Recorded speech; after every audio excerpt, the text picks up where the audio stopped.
नमस्ते दोस्तों, हमारे चैनल मूवी रिव्यूज में आपका स्वागत है। आज हम जिस मूवी की कहानी जानने वाले हैं उस मूवी का नाम है बैड सिस्टर, जो साल 2016 में रिलीज हुई थी। मूवी की शुरुआत होती है और हम जेसन नाम के एक लड़के को देखते हैं। जेसन को म्यूजिक काफी पसंद होता है, जिसकी वजह से जेसन अपने म्यूजिक शूट करके उसे सोशल मीडिया पे शेयर करता था। इसके बाद हमें एक लड़की को दिखाया जाता है जो एक नन को मार के उसके कपड़े पहन लेती है। अब स्कूल की छुट्टियां खत्म हो चुकी थी, इसलिए जेसन और उसकी सिस्टर जो अपने स्कूल वापस जाते हैं। जेसन यहाँ अपने प्रिंसिपल से मिलता है, जिनका नाम रिबेका होता है, और इसके बाद हम प्रिंसिपल रिबेका को देखते हैं जो एक दूसरी टीचर सोफिया से मिलती है। सोफिया का आज स्कूल में पहला दिन था, इसलिए रिबेका सोफिया को स्कूल दिखाने लेकर जाती है। रास्ते में सोफिया जेसन से मिलती है। जेसन से बात करने के बाद सोफिया अपने कमरे में आती है। हम देखते हैं कि कमरे में आकर सोफिया अपने लैपटॉप में जेसन के गाने सुनती है और ये अपने लैपटॉप में ही जेसन को किस भी करती है। ये देखकर हम जान पाते हैं कि सोफिया पहले से ही जेसन को जानती है और ये किसी मकसद से ही यहाँ पर आई है। अगले दिन सोफिया क्लास में आती है। क्लास में सोफिया जेसन को एक लड़की से बात करते हुए देखती है। इस लड़की का नाम सारा होता है। इन दोनों को बात करते हुए देख सोफिया को काफी जलन महसूस होती है, इसलिए सोफिया सारा को जेसन से दूर बैठा देती है, क्योंकि सोफिया खुद जेसन को लाइक करती है। क्लास खत्म होने के बाद हम देखते हैं कि जेसन सारा को किस कर रहा था, तभी वहाँ पर सोफिया आ जाती है। सोफिया इन दोनों को किस करता देख लेती है और वहाँ से काफी जलन महसूस करते हुए निकल जाती है, इसलिए सोफिया वहाँ आकर जेसन को क्लास में जाने को कहती है। जेसन के वहां जाने के बाद सोफिया यहाँ सारा पर गुस्सा होती है और वो सारा को जेसन से दूर रहने के लिए भी कहती है। क्लास खत्म होने के बाद सोफिया जेसन से कुछ इंपॉर्टेंट बात करने के लिए जेसन को अपने कमरे में आने के लिए कहती है।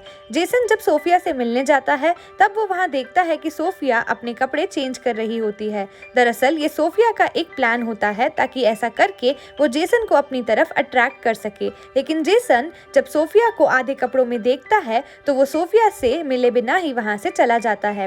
ये देख सोफिया काफी खुश होती है, क्योंकि इसने जो प्लान बनाया था वो कामयाब होता है। अब वीकेंड के समय जेसन अपने घर जा रहा था, तभी सारा वहां जेसन से मिलने आती है। ये दोनों यहाँ पर बात कर रहे होते हैं, तभी सोफिया इन्हें यहाँ पर बात करते हुए देख लेती है, इसलिए वो सारा पर काफी गुस्सा होती है। इसके बाद हम जेसन को देखते हैं जो कि अपने घर पर अपने म्यूजिक की प्रैक्टिस कर रहा था। तभी वहां पर सोफिया आती है। सोफिया यहाँ चुप कर जेसन के म्यूजिक को सुन रही थी। तभी जेसन को यहीं सारा का कॉल आता हुआ देख लेती है। फिर से वो सारा पर काफी गुस्सा होती है, क्योंकि सोफिया जब भी जेसन के करीब आने का सोचती है तो बीच में सारा आ जाती है, इसलिए सोफिया यहाँ पर एक प्लान बनाती है। सोफिया चुप कर सारा के कमरे में जाती है और ये सारा के बुक में कांजी की पुड़िया छुपा देती है। अगले दिन क्लास में सारा अपनी बुक खोलती है, तब सोफिया इसमें कांजी को देख लेती है। अब सारा के पास से कांजा मिला था, इस वजह से सारा को स्कूल से सस्पेंड कर दिया जाता है। स्कूल के टीचर सभी स्टूडेंट के कमरे की तलाशी लेते हैं, जिसकी वजह से टीचर को जेसन के कमरे में भी एक वाइन की बोतल मिलती है। टीचर जेसन से इस वाइन के बारे में पूछते हैं, तब जेसन कहता है ये वाइन इसकी नहीं है, लेकिन टीचर जेसन की बात नहीं मानते। टीचर जेसन को भी स्कूल से सस्पेंड करने लगते हैं। तभी सोफिया उन्हें कहती है कि ये लोग जेसन को स्कूल से सस्पेंड ना करें, बल्कि उन्हें उसे एक और मौका देना चाहिए। इसलिए टीचर जेसन को सजा के तौर पर स्कूल में मौजूद सभी सिस्टर की हेल्प करने के लिए कहते हैं। दरअसल सभी जेसन के रूम में जो वाइन की बोतल मिली थी, इस बोतल को सोफिया ने ही वहां पर रखा था। यहाँ हमें सोफिया के बारे में भी पता चलता है। दरअसल सोफिया का असली नाम लॉरा होता है, जो कि एक अमीर और साइको किस्म की लड़की होती है। एक दिन लॉरा इंटरनेट पर जेसन को सिंगिंग करते हुए देखती है, जिसकी वजह से लॉरा जेसन की दीवानी हो जाती है। लॉरा जेसन के करीब आने के लिए जेसन के सोशल मीडिया अकाउंट से उसके बारे में जानने की कोशिश करती है, जिसकी वजह से लॉरा को यह पता चलता है कि सोफिया नाम की एक टीचर जेसन के स्कूल में आने वाली है। इसलिए लॉरा सबसे पहले सोफिया से मिलती है। लॉरा यहाँ सोफिया को मार देती है, जिसकी वजह से लॉरा खुद सोफिया बनकर जेसन के स्कूल में जाती है।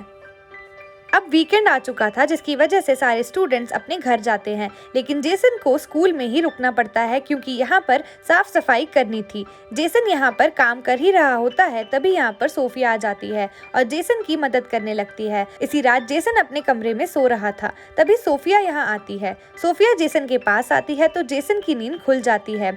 सोफिया यहाँ जेसन को किस करने लगती है, लेकिन जेसन को ये सब ठीक नहीं लगता, क्योंकि जेसन सोफिया को अपनी टीचर मान रहा था। लेकिन सोफिया जेसन को अपनी बातों में फंसाती है, जिसकी वजह से जेसन सोफिया के साथ घपाघप करता है।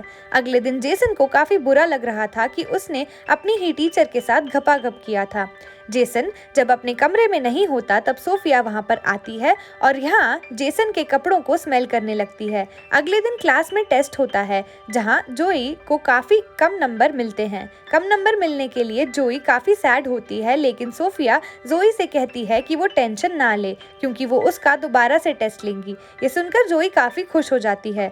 जोई अब अपने दूसरे टेस्ट को देने के लिए क्लास में आती है। तभी यहाँ पर वो आंसर शीट को देखने लगती है कि तभी वहाँ पर सोफिया आ जाती है जो जोई को आंसर शीट देखते हुए पकड़ लेती है। दरअसल उन शीट्स को सोफिया ने ही यहाँ पर रखा था ताकि वो जोई को चीटिंग करते हुए पकड़ सके। सोफिया जोई को प्रिंसिपल रेबेका के पास लेकर आती है और कहती है कि जोई अपने टेस्ट में चीटिंग कर रही थी, इसलिए इन्हें स्कूल से सस्पेंड कर देना चाहिए। लेकिन रेबेका कहती है कि जोई उनके क्लास की सबसे स्मार्ट लड़की है और एक छोटी सी गलती के लिए उसे स्कूल से नहीं निकालना चाहिए।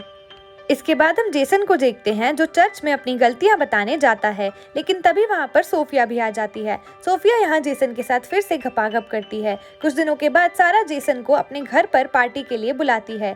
जेसन जब यहाँ पार्टी में आता है तब सारा जेसन को किस करने लगती है। जेसन को यहाँ सोफिया की ही वेंजेंस आ रहे होते हैं, इसलिए जेसन यहाँ सारा को रोकता है और पार्टी में चला जाता है। जेसन यहाँ ड्रिंक कर रहा था कि तभी एक ऑफिसर जेसन के पास आता है। ये ऑफिसर जेसन को अरेस्ट करने ही वाला था कि तभी यहाँ पर सोफिया आ जाती है। सोफिया ऑफिसर को समझाती है कि जिसकी वजह से ये ऑफिसर यहाँ से चला जाता है। अब सोफिया जेसन को अपने घर लेकर आती है। सोफिया यहाँ जेसन को फिर से सिड्यूस करने लगती है और वो यहाँ अपने कपड़े उतार कर जेसन को अपने साथ घपाघप करने के लिए कहती है, लेकिन जेसन को ये सब ठीक नहीं लगता और वो यहाँ से उठकर चला जाता है। अगले दिन क्लास शुरू होती है। प्रिंसिपल रेबेका सारा को क्लास में लेकर आती है। सारा को देखकर सोफिया का सारा मूड खराब हो जाता है। सोफिया जेसन को सारा से दूर रखने के लिए कहती है, लेकिन जेसन सोफिया की बात नहीं मानता और वो सोफिया के सामने ही सारा से बात करता है। ये सब देखकर सोफिया को काफी गुस्सा आता है, इसलिए रात में सारा जब अपने कमरे में नहा रही होती है तभी यहाँ पर सोफिया आ जाती है जो सारा को वॉशरूम में ही मार डालती है। इसके बाद जब सारा से मिलने के लिए जोई जाती है तो वो सारा को मरा हुआ देख लेती है और सारा की मौत से जेसन और जोई काफी ज्यादा सैड होते हैं। जेसन को यहाँ लग रहा था कि सोफिया ने ही सारा को मारा है, इसलिए वो सोफिया को सारा के बारे में पूछता है, लेकिन सोफिया जेसन को कुछ भी नहीं बताती और वहां से चली जाती है। अब वीकेंड आ चुका था, इसलिए जेसन और जोई वापस अपने घर जाते हैं। घर आकर जोई जेसन को काफी परेशान देखती है, इसलिए वो जेसन को परेशानी का कारण पूछती है। जब जेसन जोई को सोफिया के बारे में सारी चीजें बता देता है कि कैसे सोफिया उसे ब्लैकमेल कर रही है। जोई जब जेसन की बात सुनती है तो वो सोफिया के बारे में जानने की कोशिश करती है। एक दिन सोफिया जब अपने कमरे से बाहर होती है तब जेसन और जोई चुपके से उसके कमरे में जाते हैं और इन्हें यहाँ सोफिया का लैपटॉप मिलता है। ये लैपटॉप असली सोफिया का होता है। इस लैपटॉप में सोफिया की सारी इमेजेस होती हैं। कमरे में जेसन को एक और लैपटॉप मिलता है जो उसे अपने ओपन करता है, तब उन्हें इसमें जेसन की कई सारी फुटेज देखने को मिलती है। यहाँ इन्हें पता चलता है कि सोफिया का असली नाम लॉरा है, इसलिए ये दोनों लॉरा की सच्चाई को सबके सामने लाना चाहते हैं, जिसकी वजह से ये सब पहले प्रिंसिपल रेबेका के पास आते हैं क्योंकि वो अपने कमरे में नहीं होती। हम देखते हैं कि प्रिंसिपल रेबेका को सोफिया के ऊपर शक हो गया था, इसलिए वो सोफिया से कहती है कि तुम कौन हो, क्योंकि मुझे पता चल गया है कि तुम असली सोफिया नहीं हो। ये सुनकर लॉरा कुछ भी नहीं कहती और डरने लगती है। प्रिंसिपल रेबेका पुलिस को कॉल करने लगती है, लेकिन लॉरा उस पर हमला करके उसे मार देती है। उधर जेसन और जोई प्रिंसिपल रेबेका को ढूंढ रहे थे कि तभी उनके पास लॉरा आती है और जोई उसे कहती है कि हमें पता चल गया है कि तुम असली सोफिया नहीं हो और हमें ये बात सबको बताने जा रहे हैं। ये कहकर वो दोनों वहाँ से चलने लगते हैं। तभी लॉरा पीछे से जोई पर हमला कर देती है और लॉरा जोई को जान से मारने वाली ही थी कि तभी वहाँ पर प्रिंसिपल रेबेका आ जाती है। लॉरा जोई को छोड़ प्रिंसिपल रेबेका का गला दबाने लगती है, लेकिन जेसन एक स्क्रू ड्राइवर से लॉरा पर हमला कर देता है, जिसकी वजह से लॉरा यहीं पर मर जाती है। इस मूवी के लास्ट सीन में हम देखते हैं कि जेसन और जोई का स्कूल कंप्लीट हो चुका है, जिसकी वजह से ये दोनों अपने पेरेंट्स के साथ घर जाने लगते हैं। इसी के साथ ये मूवी यहीं पर खत्म हो जाती है। आपको ये वीडियो और फिल्म की कहानी कैसी लगी हमें कमेंट सेक्शन में जरूर बताइएगा और ऐसे ही एंटरटेनिंग मूवीज की स्टोरीज के लिए चैनल को सब्सक्राइब करना ना भूलें। मिलते हैं नेक्स्ट वीडियो में। Thanks for watching.